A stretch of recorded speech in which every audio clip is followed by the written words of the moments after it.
Ito ang Broad Stream Cast Communicators, ang naiiba at kakaibang plataporma sa digital broadcast. Mula Luzon, Visayas, Mindanao hanggang sa iba't ibang dako ng mundo. Broad Stream Cast Communicators, ang sandigan ng sambayanan mula sa walang labis at walang kulang na pagbabalita, paglilingkod, maglalahad ng mga mapagbuong komentaryo at usaping pambayan para sa kapakanan ng karamihan.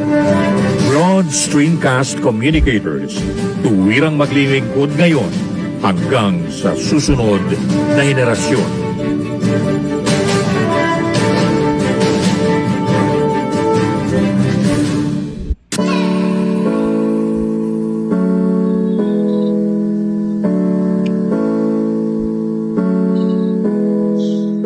Buhay Online, Chikahan at kaalamang pangkabuhayan. Ating tunghayan, pakinggan at tuklasin ang mga pangyayari at kaganapan sa mundo ng online. Buhay Online, Chikahan at kaalamang pangkabuhayan.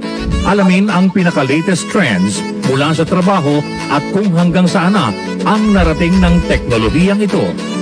At ngayon, narito na ang ating host, ang ating Techiemommy, si Jaye C. Bautista.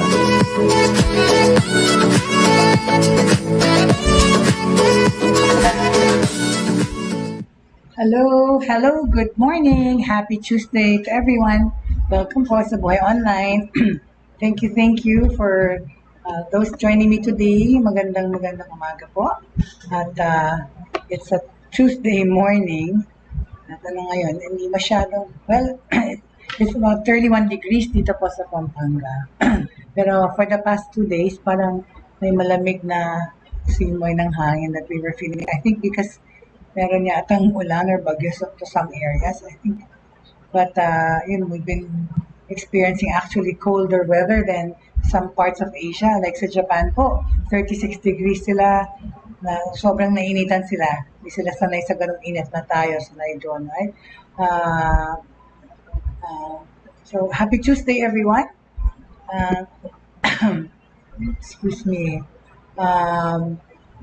Yesterday po, we were talking about yung mga tungkol sa mga travel and flights, tungkol sa mga shinare sa atin ng mga flight attendants na mga secrets or the things that they experience or feel while they're on flight, para at least we would have a better understanding kung paano, how the FAs feel, para maging a little bit mindful naman tayo sa kanilang situation na parang, diba, some of them feel na para silang mga, what do you call this, parang babysitter at mga maid yung feeling sa kanila sa mga taong nakasakay sa plane. They feel so entitled. But at the same time, sinabihan natin na yung mga, what do they think, what do they feel when they're sa kanilang trabaho sa flight. But anyway, yun, pinag-usapan natin yun. And then, kasi hindi pa natapos yung the things that yun naman kanilang parang what they are advising naman. Tungkol yun yung pinag-usapan natin kahapon was the secrets from flight attendants that the airlines probably don't want us to know. Yun po yung pagripaso nun, ano yun, diba? Yung secrets na yun ay, sabi nila, flight attendants judge you by what you wear. Ay, judgmental talaga. Na pag hindi mo kang mayaman, gano'n, hindi masyadong asikasuhin, bad yan. Hindi naman maganda. At the same time, ano pa yun, the call bell can be their enemy. Hate nila yung pindot na sa service button para tawagin sila yung mga flight attendants. Tapos pa, the next thing was that you really don't need to turn off your electronics. Hindi yun totoo because dapat talagang i-turn off because, diba, hindi yun that's not false news. Kala nyo kasi pag nire-request na please turn off your electronic devices, it really does help to ensure the safety of everyone on board. So yun po yun, And in importante po yun talaga kasi nakaka-interfere. Communication between air traffic control and the cockpit can be interrupted due to electronics. Not just from one person, at lalo na from a joint effort of all the electronic passengers have. It matters a great deal that passengers should place electronics in airplane mode. Diba? So, lalagay nyo lang yung mga electronics nyo sa airplane mode during pag-taxi ng airplane, pag-take off, tsaka landing. Kasi po, nakaka-affect talaga ng interference yun. Tapos yun, plain food. Sinabi nila, hindi daw yan good for the diet. Pero I beg to disagree kasi nga may mga nutritionists naman na hinahire in-house yung mga airlines, lalo the big major airlines. Okay? So, avoid the chat-up lines, avoid chika-chika sa mga flight attendants, hindi naman sila natutuwa sa masyadong chika-chika. And then, some flight attendants have a secret sleeping cabin, meron talaga. Tapos, the job is intense. Dapat din natin naintindihan na may stress po talaga sa kanila yung trabaho nila, especially they're on their feet, hours and hours, lalo na on a 15-hour flight. Traveling all over the world, di ba? Kala mo fun, but not if you're a flight attendant. Kasi they have an intense schedule to follow. They can work 8 days in a row. If they're all 2-sector short-haul routes, mga route nila, they can also work up to 4 flights a day or operate at 2 15-hour flights in 4 days. Di ba? Nakakaloka yun. So, intindihin po natin sila kung bakit minsan. Pero hindi naman, of course, reason yun para maging masungit, right? Of course, flight attendants cannot give you an upgrade. Pagkakala niyo pag magpa-cute kayo sa mga flight attendants, you can have your way at ma-upgrade kayo, huwag niyo pong asahan. Alright? Ano pa? Naripaso po, many airlines won't allow tips. Ay, totoo naman, okay? If a flight attendant has gone above and beyond for you during a journey, diba, feeling mo you want to show your appreciation, keep any change or notes that you have in your pocket, though, as most airlines don't allow their cabin crew to take tips from passengers. Bawal po yun. There's also a better way to give your thanks if you want to praise the girl or the guy who served you or took care of you. If your experience was so great that you want to make a tip, no, sa FA na please take the time to write a complimentary letter to the airline about the flight, saka yung experience, saka kunin nyo na lang yung pangalan, okay, ng tao, tapos mas ma-appreciate nila yun, okay, pag sinabi nyo rin sa kanilang company, i-call out nyo po yung attention, yung mga tao na feel yung nag-serve sa inyo ng mahusay. Companies have incentive programs that employees qualify for when they are singled out for giving great customer service. So, mabuti pong put it in writing. Tapos, yung mga flight attendants grooming requirements are more relaxed. Okay? Okay? The air of glamour still surrounds flight attendants. It may have something to do with their appearance. Back in the day kasi, you see mga women, and they were pretty much all women, usually had to meet extremely strict grooming guidelines ng araw. It's true that employees were judged negatively for their weight or their age. Okay? So, thankfully, that kind of discrimination is no longer allowed. Dahil na po yan sa equality and all, tsaka yung mga body shaming na yan. Hindi na po kinakailangan ngayon very, very slim para maging flight attendant. But the way you look is still being important, of course, by most major airlines. Ang importante rin talaga personable ka, marunong kang makimagay sa tao, at during flight attendant training kasi there is emphasis to put on appearance and professional presentation. Some flight attendants try harder than others, sabihin na natin, no? So, continuing on sa inano po natin kahapon, wala akong hindi na-register. What happened? Am I broadcasting? Parang tumigil yata. Hindi, I am okay. Alright, so, talking more about that, yun, no? Tinutuloy ko po yung pinag-usapan kahapon. Tapos, yun na nga, planes aren't as clean as you think, sabi nila. Oh my God. The inside of a plane may be scrubbed from top to bottom after each flight, but those cleanliness levels drop dramatically the moment the first passenger steps on board. For that reason, one commenter sa Reddit asked people traveling in the air to avoid walking about without any shoes or socks. So, talaga naman, kadiri. Hindi ko talaga dadala yung socks ko sa banyo kasi di ba yung mga wiwing nagkalat doon or whatever.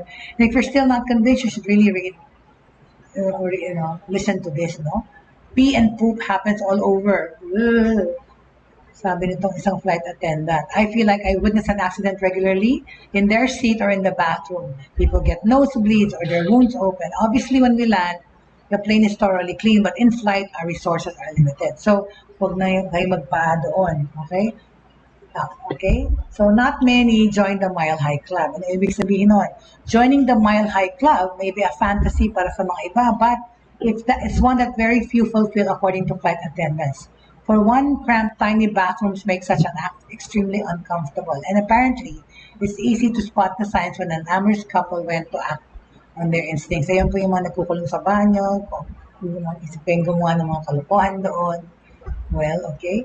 Tapos, flight attendants can't help you get drunk. Pag yung mga iba kasi order, no? ng drinks, lalo na yung mga nasa so, first class or business class.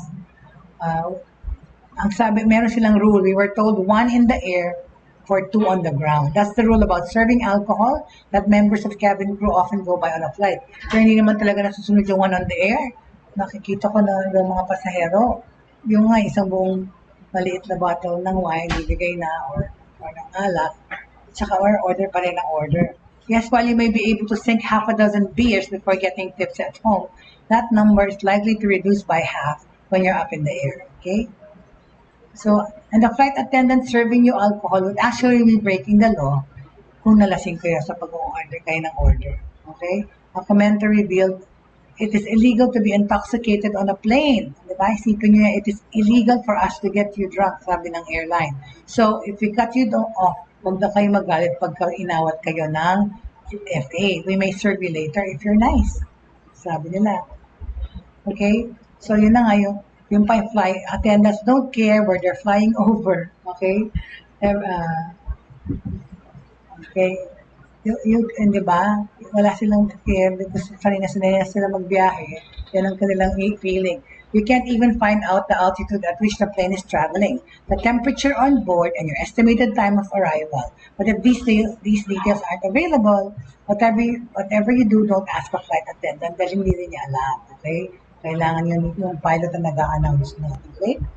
Alright? So, in the Reddit thread about flight attendant secrets, one contributor made it perfectly clear that this particular question is a big no-no among their colleagues. And they begged any potential passengers reading, please don't ask where we are flying at the moment. I don't know. Mahirap pong sabihin, nasa na ba tayo nagpapilipad, no? Where are we flying over? That most likely hindi nila alam yun. Excuse me. Pardon me. Ano nangyari dito sa akin? Alright, there you go. Okay. So, ano pa yun? Don't expect the truth about delays. Yun nga yung kinento kahapon. Pag tinatanong niyo, syempre, sugarcoat nila yun. Kasi unang-una, if there's turbulence or things like that, or flight attendants may not look, but they have to look composed, diba? Sometimes they tell a little lie or two itong sinabi nitong mga FA. If you want to know why your trip has suffered some kind of delay, for example, then you may as well just pluck your own answer out of the air. It's likely to be as accurate as the info the crew members are telling you, but sometimes, they have to give a good reason for things. Lalong-lalo na kung yung delay is medyo dangerous, ayaw nila syempre ma-alarm yung mga pasaheros, okay? When people ask for a reason for a delay, they usually give an excuse or response because the real answer might scare the passengers, okay? Kunyari, sabihin, we have a minor technical problem and the engineers are on their way. But in reality, kunyari, yung cabin pressure hindi gumagana. So, hindi nila yun, kung death-defying or maybe life-threatening, hindi naman nila pwede i-broadcast yun kaagad sa air, no? Baka magpanik mga tao, magkagulo, okay? So yun nga, they never use everything that they trained for. Sinabi ko kahapon. Tapos, they pretend to change the temperature. Kunyari, kung sabi mo, ang ginaw, hindi naman nila yun pwedeng i-control from the aircon vent kasi centralized yun. So, kunyari lang ginagawa. Actually, sara nyo na lang yung vent ng aircon nyo kung nalalamigan kayo, right? Tapos, ano pa? Human remains may be on board. Yun na nga, totoo naman yun. Sometimes, meron kayong kasamang uuwi na passed away in America or wherever, pero kailangan dalhin yung body. Syempre, hindi naman nila yun ina-announce sa mga pasahero na may kasama kayong patay. I don't think that would be good marketing. No, nobody's going to be on the flight. If you see a white box being transported on a plane's luggage, of course, that's the remains of a cadaver inside. Okay. Of course, it's the baggage handlers who actually have to deal with transporting the human remains. Inside of the box is a bag that holds the body. Most of the time, it's black so that you can't see it. Okay, but it's not fun when the box falls apart. But yun, hindi naman na nila yung sinasabi, ina-announce. Try, like I said, sa kahapon, try to avoid seats near the bathroom kasi daan-daan kayo ng tao. Okay? Sure, there's a perk na una kayo magbanyo, pero ano rin yun, kayo yung dinadaan-daanan, right? The cons outweigh the pros. You may have to deal with seemingly never-ending lines of people queuing in the bathroom. Of course, there's the sound of the toilet flushing at saka yung mga amoy pagbukas ng pinto. Okay? So, yun. Number one naman, yun, pinaka-number one naman na gripe nito mga FA is huwag nyo silang itrato na parang mga maid. Okay? Okay? Flight attendants go through an incredibly intense training schedule before being allowed on board. Someone claiming to be a member of cabin crew said, if you score less than 90% na written test, you are sent home.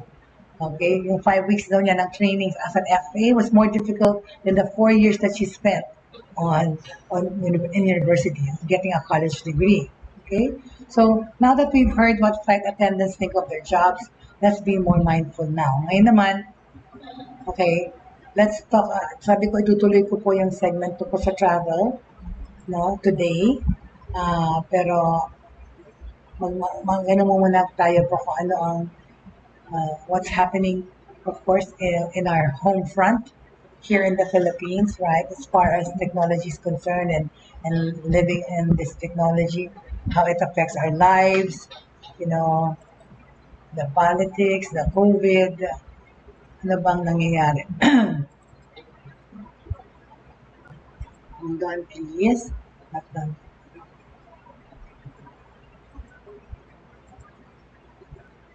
Hold on. My internet's acting up. It's not opening anything.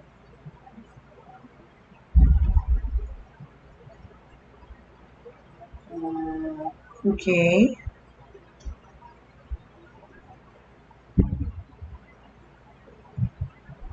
I already said that news the other day about yung Philippine government po ay nag-launch ng blockchain training program kasi diba yung cryptocurrency and all those things, people are making money out of it. So the Philippines nagkaroon po ng training dyan. No? Sa mga susunod na araw, i-announce po natin kung saan yung mga training available. Okay? In the meantime, okay, what are we talking about regarding, wala po ako today na update tungkol sa alert level here in the Philippines. As far as I know, it's still the same. Okay?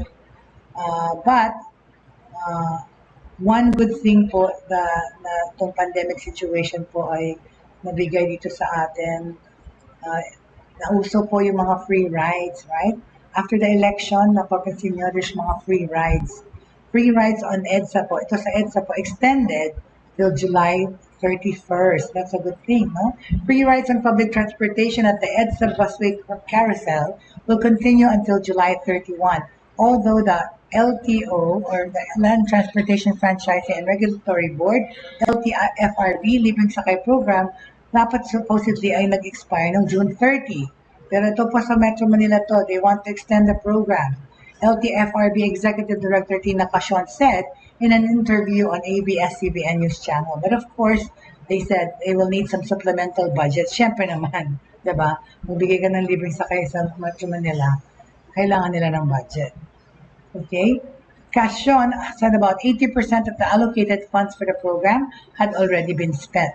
But the program now covers 942 routes, up from 546 last year. Wow! The number of units used also jumped to 16,691 from 5,734, while the number of operators and cooperators grew to 761 from 378. Even if we say that the funds are exhausted, but because of the widespread participation, we can say that more and more commuters were served, especially high volume routes were served. That's why people are really clamoring for the extension. Sinabi ni Kasyon that some routes will be extended until July 31, including the EDSA busway carousel and the Montalban to Quezon route. 203 million passengers were served. According to the LTFRB statement, 118 routes in Metro Manila under the program's third phase already ended under the 2022 budget law, and 28 other routes will end on June 30. The extended free ride program will start at 4 a.m. and end at 11 p.m. daily. The agency said a total of 203 million 639,626 passengers benefited from the program, Tong Libreng Sakay, okay? Since its first phase. That phase, since the beginning of time, kaya 203 million. That phase had a total of 65,256 participating public utility vehicles, yung mga PUVs po, open routes, and 4,461 open routes, tsaka 2,197 participating corporations and cooperatives nationwide. Under the program po, operators and drivers receive benefits based on the number of trips they made weekly, regardless of the number of passengers on those trips. So, yan po ang kanilang remuneration or bayad. Kasyon also said that the LTFRB would prosecute PUV operators who did not pay for the services of their drivers and ask the affected drivers to file a formal complaint at the LTFRB. Okay? Sandali lang. Ano naman nangyari dito sa akin? There you go. Moving on. Okay. All right. So, moving right along. In connection to that pa, okay, ayan, hala. About COVID na tayo. Okay, let's talk about what's happening to our country here in the Philippines with regards to COVID. Active COVID-19 cases in Philippines surpassed 10,000. DOH tracker said, okay?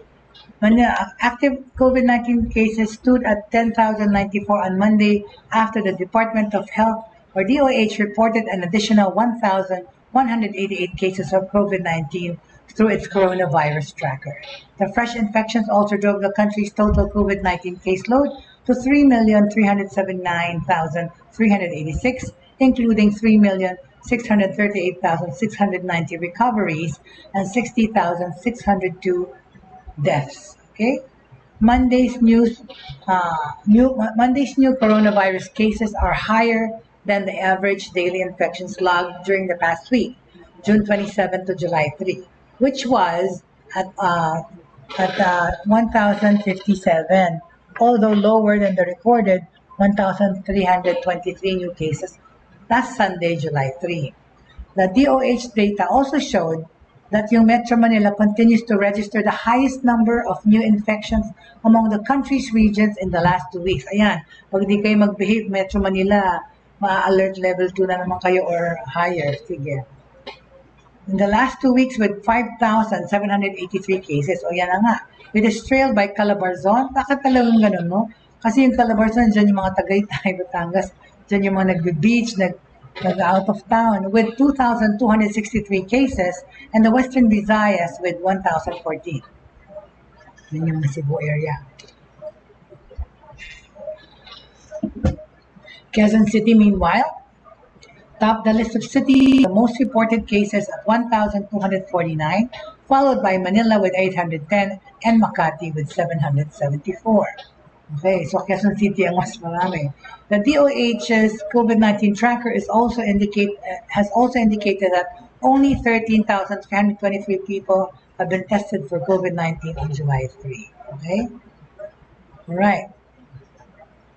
So yun po ang aking news about that regarding COVID. Alright.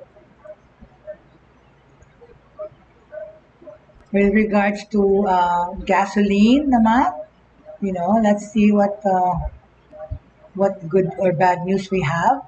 Fuel firms to roll back price of diesel and kerosene. Okay, maganda namang balita. Fuel companies nung Monday announced that they would roll back the price of diesel and kerosene starting kahapon, Tuesday.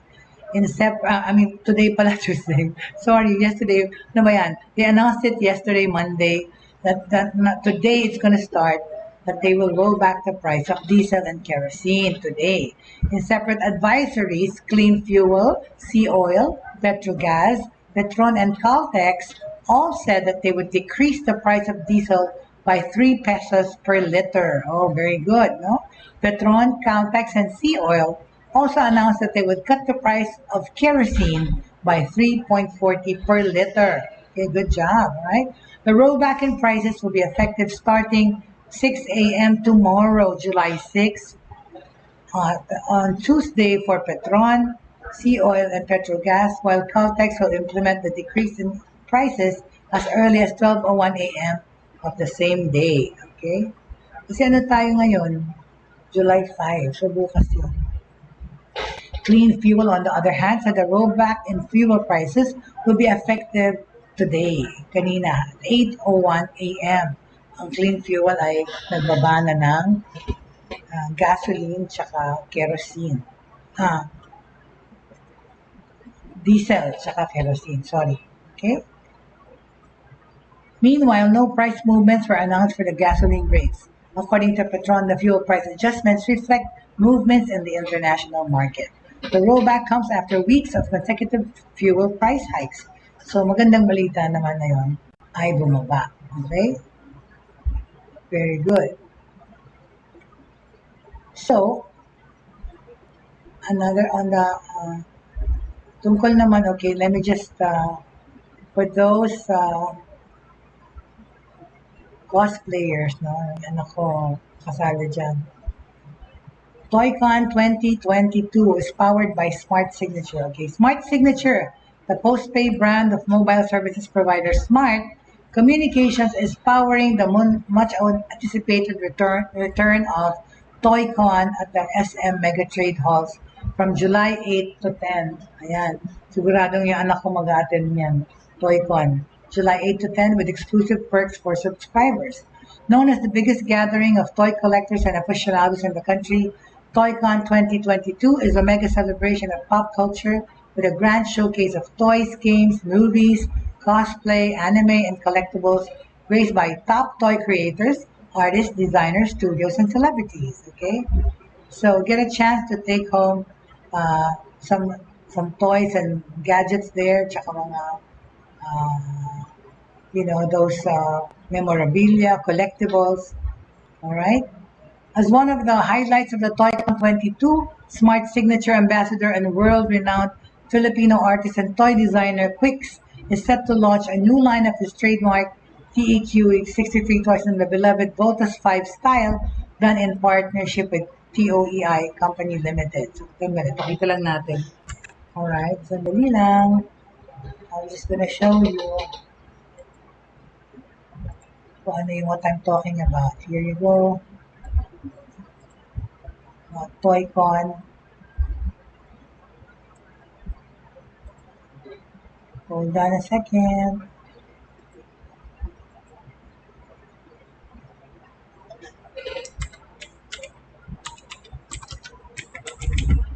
Alright, let's just put it up there, okay?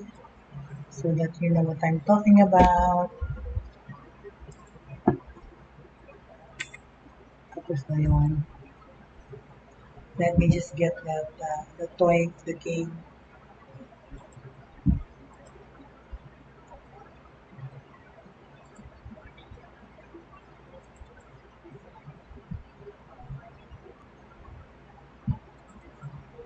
And there we go. Okay, so this is the game that I'm talking about, my Quix. Ayan, alright? Signature Universe. So,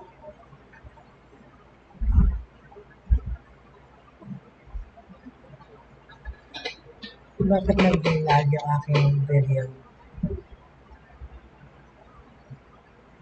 I wonder why. What's happening? It was my phone. Anyway, so if you can see me, all right.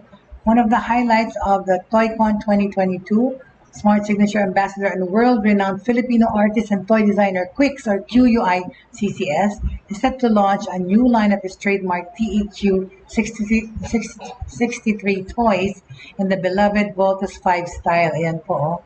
Done in partnership with TOEI Company Limited. So, yan po. Ang ToyCon 2022 is going to be on July 8 to 10. Alright, which is this weekend sa Mega Trade Hall, SM Mega Mall. Okay? Yan po. Inaantay na yan ng mga cosplayer, aficionados at mga gamers. Okay? Yung anak ko, yan, every year nag-attend. New Smart Signature subscribers can get the much coveted chance to win one Voltes Tech or win one of 5 limited edition Shotaro TQFG toys when they enter the raffle upon successfully subscribing to a Smart Signature plan at the Smart ToyCon booth or the Smart Store at SM Mega Mall. For subscribers who want to dip their toes into the non-fungible tokens or NFT universe, Smart Signature is hosting an NFT talk with Chairman, CEO, and CTO of BYC or Bayani Chain and founder of Hatid Collab Inc., Paul Soliman, to talk about the basics of NFT and the fast-growing NFT community or non-fungible tokens. He will also be joined by Quicks, who will dish out insider scoop on his NFT game Bullet Punk Bit Wars. NFT artworks proudly made by Filipinos will also be featured in a digital exhibit at the Smart Signature booth at ToyCon. Aside from joining Smart Signature's ToyCon 2022 activities, participants can expect to have a blast at the Creators Alley, the Artist Alley, Cosplay Competition, Pinoy Pop Culture Icon Awards, Collectors Gallery, Toy Art and Toy Customizing Competition, and the Toy Click and Cost Click Photography Contest, among others. Okay? So, yun po. Yun po yung mga mag-attend ng ToyCon 2022 sa Mega Mall, July 8 to 10. Okay. Alright. Let me just sip some water. Sabi lang po. Nakaka-dry ng throat. So there is ToyCon.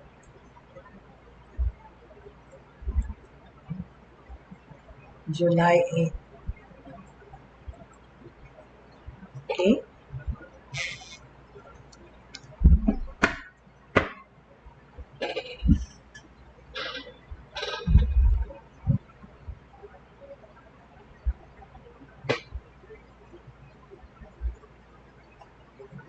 Alright.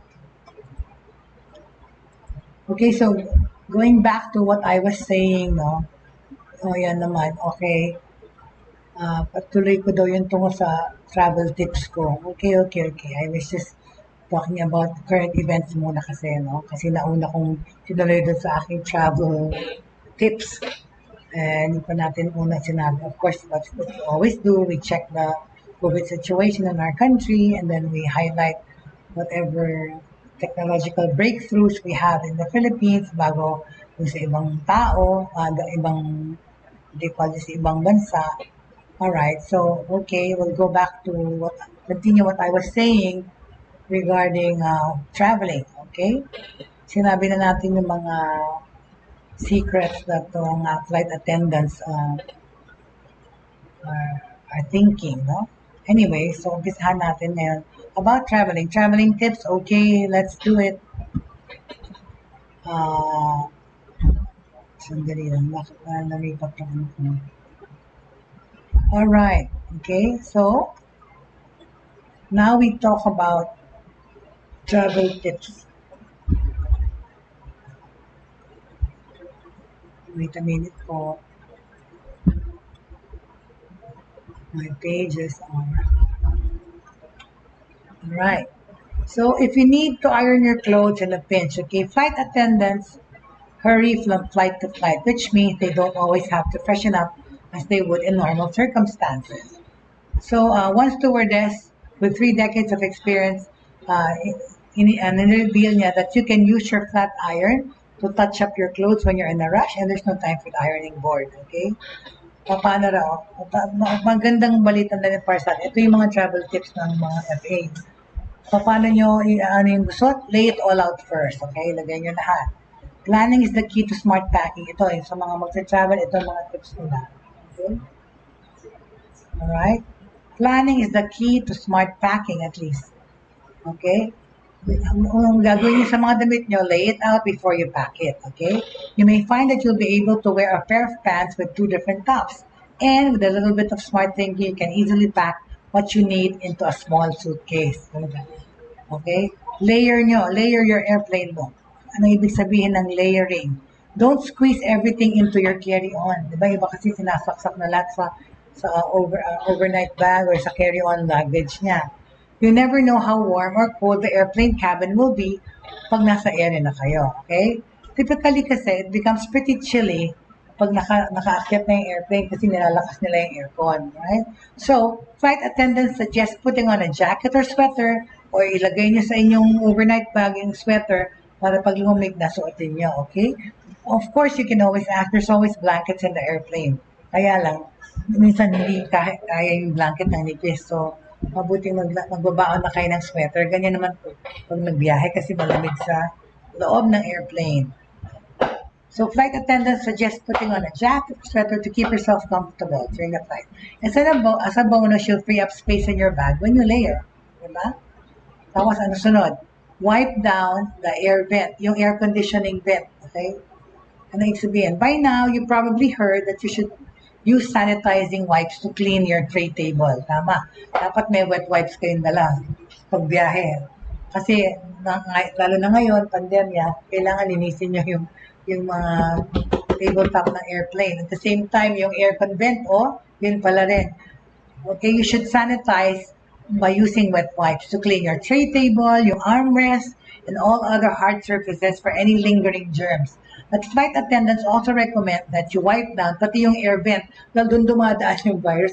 Diba pag nasa airplane kayo, naka-mask nga.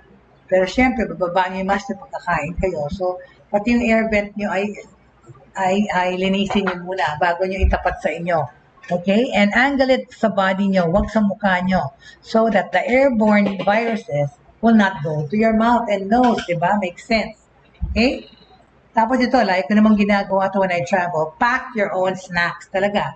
Kasi minsan ayaw may pagkain sa airplane or baka walang pagkain sa airplane pag cheap yung flight mo. So magbaon ka na ng sarili mong snacks, diba? It won't hurt, okay? Without the proper snacks and meals, you'll feel hungry and therefore cranky while you travel. And as a flight attendant, sabi nila, noted, plain food is high in sodium, high in preservatives, and high in price. So she suggested that passengers prep and pack their own snacks. Itong suggestion ito pong mga binibigay ko ay mga tips from the mga flight attendant po na binibigay nila for travelers naman. Kanina yung mga iniisip nila. Ito ngayon ay giving you tips straight from the mga flight attendants' mouths and minds, okay? Sinuggest nila that passengers prepare and pack their own snacks. Lay out all the food on your table and ordering an in-flight glass of wine to go with them. Okay? So yung baon mo daw, ilagay mo sa yung tray table. So ito pa, avoid flying with a cold. Talaga, kasi pag lumipad ka at meron kang sipon at ubo, sakit sa tenga nun pag yung air pressure. I know this, I frequent flyer, really po. I love traveling. I've traveled to more than 24 countries because I do love traveling. And I've traveled because of work and of course because of leisure. But it's really nice. Pero may fear of heights ako. But I had to overcome that, of course, because I love traveling. If your head's pounding on land, it will only feel worse when you're flying in a pressurized cabin. Opo, kung meron kayong sipon, hindi yan maganda talaga. Masakit sa ulo, masakit sa tenga, di ba? So, hold on a second. What's happening here? What's happening? Sorry. Kasi nag-ano yung ano ko. Anyway, so, what I was trying to say is, it's bad sa mga high pressurized na cabin. Masakit yung may sipon. Talagang parang tututok yung ulo mo. One flight attendant learned the hard way to stay on land when your head is congested. Flying with a severe cold, kung matindi ang sipon nyo at ubo, can damage your eardrums. Ayan ha. And you may lose your hearing. It happened to somebody already na yan yung flight attendant. So, they couldn't hear properly for a week. O, tignan mo, parang tutok yung tenga. Parang pag nag-swimming ka, di ba, tas na yung pressure is under yung water, masakit sa tenga. Ganun din sa airplane. So, pag meron kayong sipon at ubo, try nyo avoid wag mag-travel, okay? By air, okay? Tapos, shoes can do double duty. Ano yung sabihin nun? Bulky footwear, ayan, takes up a lot of space in your carry-on. Yung mga rubber shoes na bulky. But you don't have to lose all of that real estate to your boots, heels, and sneakers. Fold up smaller items and stuff them inside your shoes. Think tights, socks, underwear, and so on. Yeah, kung naman lalagay yung underwear sa loob ng sapatos, that's gross. And if you don't like your clothes touching the soles, wrap items in a plastic bag. Obviously, engot na naman yung maglalagay ng maduming rubber shoes kasama ng damit. That's actually stupid. Stupidity na yun. Hello. Of course, nobody wants to put the soles of their feet sa shoes, sa damit. Hello, da. Okay, of course, wrap your items in a plastic bag or shower cap or may mga nalagyan ng shoe sleeves ang tawag doon. Okay? Ano pang sunod? Build your travel kit. Anong ibig sabihin? Build your travel kit. Okay? Nakita natin. Sige, let's just say. Okay? Let's just say. Let me show you an example. Hold on. Dapat kasi may share screen feature na to eh. Para binabaliktad ko na lang. Alright.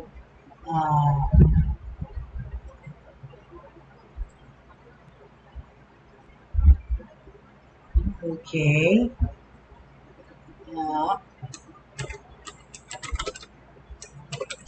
There you go. So let me just get it again. Tapos na itong si Toycon, pwede na itong mawala dyan. Palitan natin ng travel kit. Okay, so prepare your travel kit.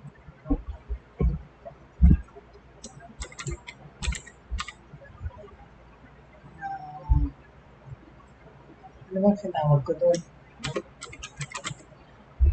Flight kit pala yung tinawag ko. O yan. Alright, prepare your flight kit or your travel kit. Nga naman, no? How? O paano? Yun yung mga things na nilalagay nyo sa bag nyo. Pwede nyo rin sa overnight bag or sa purse nyo. Right? Okay? Preparing your travel kit. Another way to hasten the packing. Ano nangyari dito?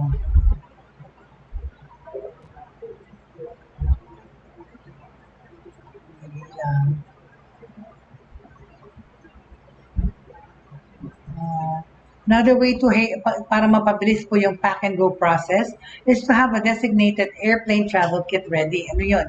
First, okay, purchase travel size bottles. Ayan, of your favorite hygiene products. Kunyari, maliit na shampoo, maliit na toothpaste, and set them aside for away from home use. Ako meron akong naka-ready niyan. In fact, you know, I have a sample here. So, meron ako niyan. Ayan o, I have it. Tada! Ay! Nahulog. Oh my God.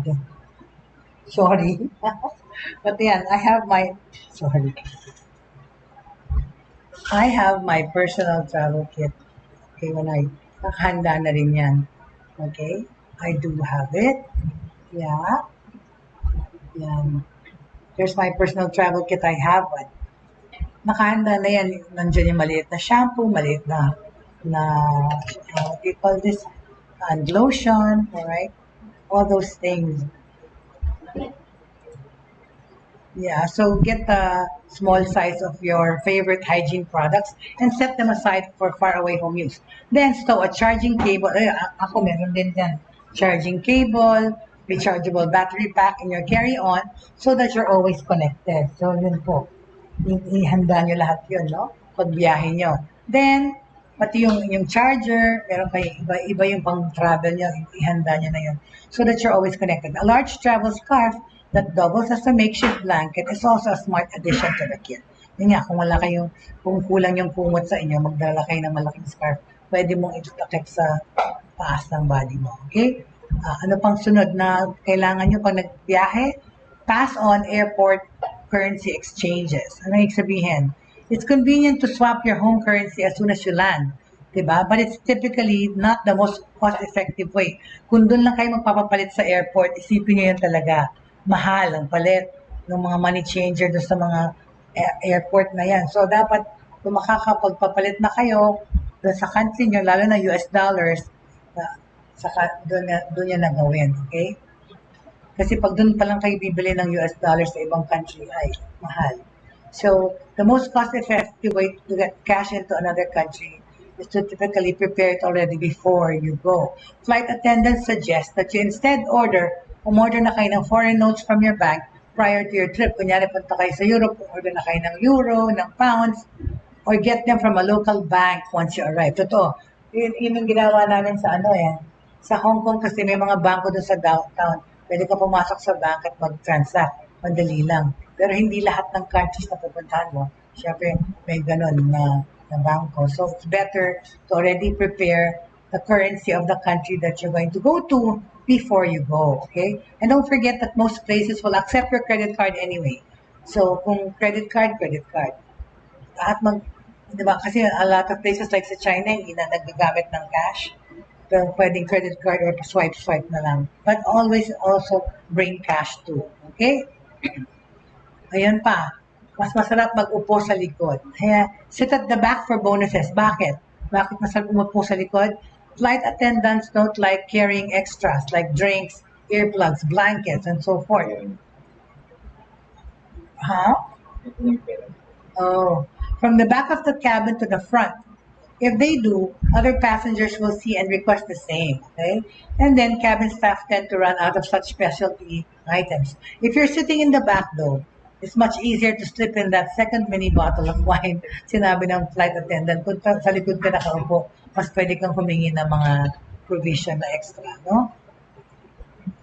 Ito naman, tips sa pagpapack, okay? When you're packing your clothes, roll up your clothes. Yun talaga, para kasya. Folding and stacking clothes seem like the logical way to pack a suitcase. Araw. But travel pros suggest an alternative method. Rolling garments into compact cylinders and then lining them up in your bag. This method prevents your wardrobe items from wrinkling. Plus, it helps you fit much more into a suitcase, which is vital to flight attendants who are away from home for days or weeks at a time. Okay? So yun, i-roll nyo po. Gusto nyo makita yung itsura? Naka-roll? Okay, sige. Let me just show it.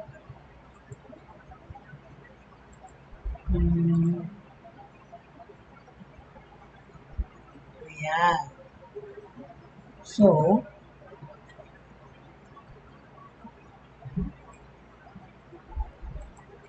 yan.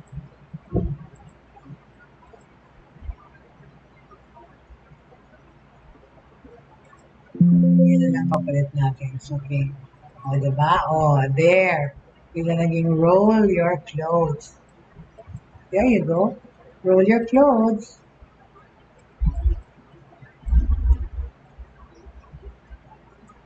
Yan. So, pag-pack nyo, roll your clothes para maging compact siyang ganyan. And it will give you so much space. Folding and stacking clothes, diba, is the logical way to pack your suitcase. Okay? It helps you fit much more into a suitcase. Diba? So, yan. Ganyan. Roll your clothes. Right? Ayan. So, ano pa ang tip nila? Don't use the seat back pocket. Huwag daw gamitin yung sa likod ng sila sa harap mo. The basket there, di ba? Yung basket there, bag.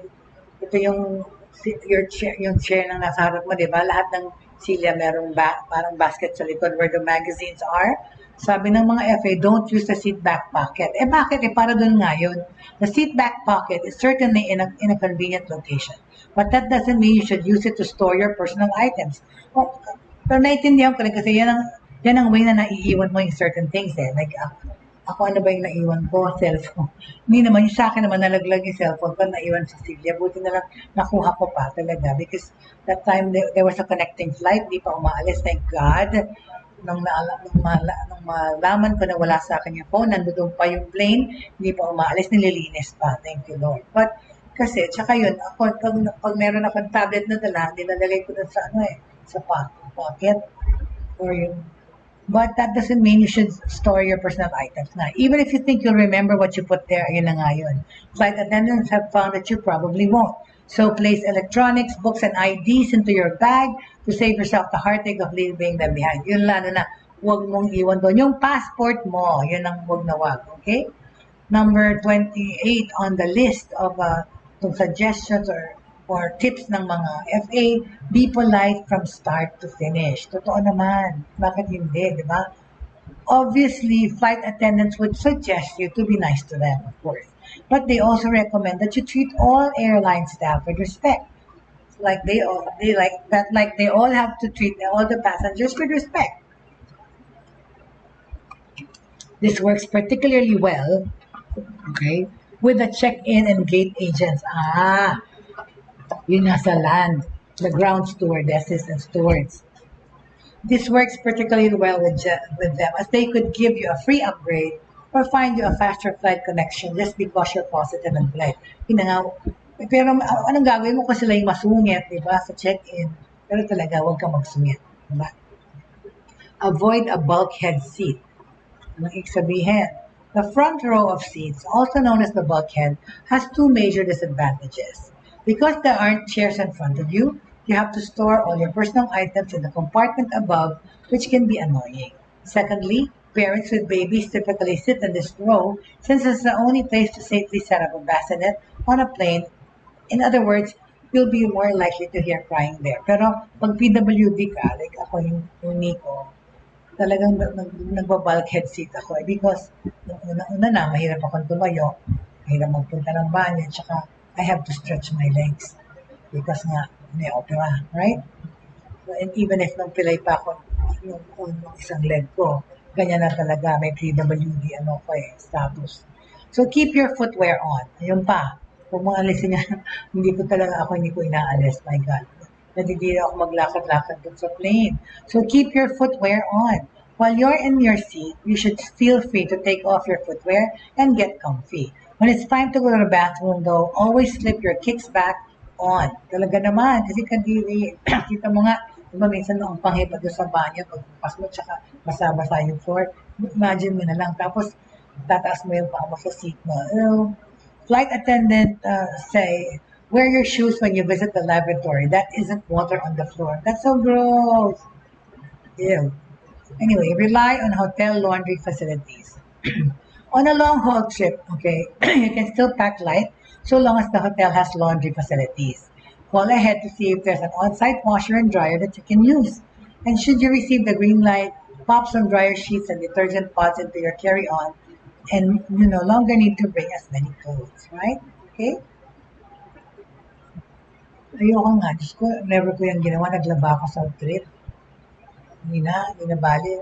If ever papalaundry namin, tapos babalik na lang, hindi yung ako maglalabas sa washer and dryer, kaloka yun. I mean, most of my trips, hindi ganun, ha? Yun na nga. I have a tendency to overpack because I want to be able to choose and make choices on what to wear, mix and match. Pero yun talaga, palagi akong excess pagka papauwi na, dahil yung mga pasalubong. Dahil to begin with, mabigat na. But through the years, little by little, I've learned to not pack so much so I can put a lot back. Diba? Okay, get global entry. Ano yung sabihin? With global entry, U.S. Customs and Border Protection permits pre-approved passengers to re-enter the country through automated booths rather than standing in line for customs. To earn the certification, you'll have to go through a strict vetting process as well as face-to-face interview. But one flight attendant told Business Insider that the process and the price were totally worth it for the convenience. So, ito po yan, global entry, U.S. Customs and Border Protect permits yan. So, yung mga bakasyonista sa Amerika and mga tourists try to get global entry na approval, okay? Another thing, parents should always prepare, okay? Parents should always be ready. A parent cannot completely prevent their baby or their child from crying while flying. But flight staff advise that they arrive well prepared for the flight with little ones in tow. Sabi ng isang flight crew that operates out of New York, sinabi niya that moms and dads should bring along a brand new toy to keep kids occupied for as long as possible. And as we noticed, and as I noticed from my flights, ngayon hindi na toy ang binibigay sa kahit na baby. Lahat po ay cellphone or tablet. Yan na po ang toy ngayon. Okay? Yun na pa napangaliw nila sa lahat. May libro na, may game na, pero lahat swipe, swipe. Wala na yung talagang hinahawak yung toy o binabasa na book. Wala. Nandun na lahat sa tablet, sa touchscreen. Signs of the times, but I prefer the old traditional ways talaga. Soothe your skin mid-air. Ano ba yan? Soothe your skin. Airline flights cause the skin to both be dull and dry, since the air within the cabin contains as little as 10% humidity. So don't be shy on your next trip. My God, I've never done this. Pack hydrating skincare products in your purse or backpack, and don't be afraid to use them on board. Diyos ko naman, nakakatawa, may mudflux sa mukha. Flight attendant Lavette told Refinery 29 that she regularly spritzes with rose water to keep her skin healthy. Okay lang yung pag-sprit ng water, pero yung maglalagay ng mud pack or cream, natutulog ka sa plane, kakatakot naman yun, makakaya. Okay, contain bulky items in packing cubes. Okay, all right. Winter time travel means you'll need plenty of makakapal na sweaters and perhaps a bulky jacket. But how will you fit all of that into your suitcase? Flight attendants suggest space-saving packing cubes, which compress your bulky items into easy-to-stow squares. You could also try compression bags that push the air out of your clothes to flatten them for packing. So, yun. Ilalagay nyo doon sa mga stuff na pwede mong i-fold, kasya sa square, tapos saka mo ilalagay sa bag mo. Those are called packing cubes, okay? Okay? Tapos, sabi pa, flight attendants know how to navigate new airports. Their best advice is to look up if you're stressed, lost, or both. Okay? Kung ikaw, bago ka sa bagong city, bagong town, hindi mo alam kung saan ka pupunta, okay? Look up. Meron dun mga, pagdating mo dun, schedule yung arrival ko, anong gate. There will always be plenty of signs at the airports that will direct you to your gate. Okay? Check-in desk or baggage claim belt. Tsaka normally kasi, paglabas mo dyan, wala, para na yung stream of people. Susunod ka na doon sa lahat, diba? So sila papunta doon sa arrival. Pero kung nawawala-wala ka nga, medyo naligaw ka, look for the signs, okay? Most of the time, maraming naka-place dyan ng mga marquee na may ilaw, lit up signs that says gate. Tsaka yung flight mo, kung ano kang flight dumating, nakalagay doon kung anong terminal, anong gate ka lalabas. To that end, you might even be able to download an airport-specific app to help you find your way, okay? There will always be plenty of signs at the airports that will direct you to your gate. Tandaan yan. Tapos, grab a hotel breakfast to go. Well, flight attendants, ang mga kanilang working hours are odd. They sometimes miss their hotel's free breakfast. But they found a way around that. So, sabi nila, kung miss mo na kasi ang check-in ay late, kumain ka na o bumili ka na ng pagkain bago ka pumunta sa hotel, kung nagugutom ka na, right? Check with the hotel first to see if there's some kind of snack or sack lunch they can provide before. Mainly, or kung magdala ka na ng pagkain, papunta mo ng hotel. Okay? Depende sa anong oras kayo darating actually sa country or sa travel. Bring your own shopping bag. Bakit? A reusable shopping bag is compact enough to fit in any suitcase and comes in handy once you land. You can obviously use it to carry your groceries, which is great if you plan to shop and cook while you're away. But if you need more space on the way home, the bag can also serve as a makeshift hamper for worn garments o sa mga duduming damit nyo and your onboard personal items. Pack your personal items wisely, okay? On most flights, you can bring a carry-on, and a personal item such as a briefcase or purse. Make sure that you pack all you need during the flight in the smaller bag, which you will stow under the seat in front of you. That way, you won't have to open the overhead locker and take away your overnight bag pag meron mang kailangan. Ako, sanay na ako dyan. Drink plenty of water before and during the flight. Okay? Airplanes circulate low humidity para huwag kayo mag-dry. Anyway, that ends our segment today on traveling tips. Hindi pa natapos. Tapusin ko yan bukas. Thank you so much for joining me today dito sa Buhay Online. This has been Jay Bautista from Buhay Online. And at the end of the day, faith, hope, and love para sa lahat. Maraming salamat. See you tomorrow.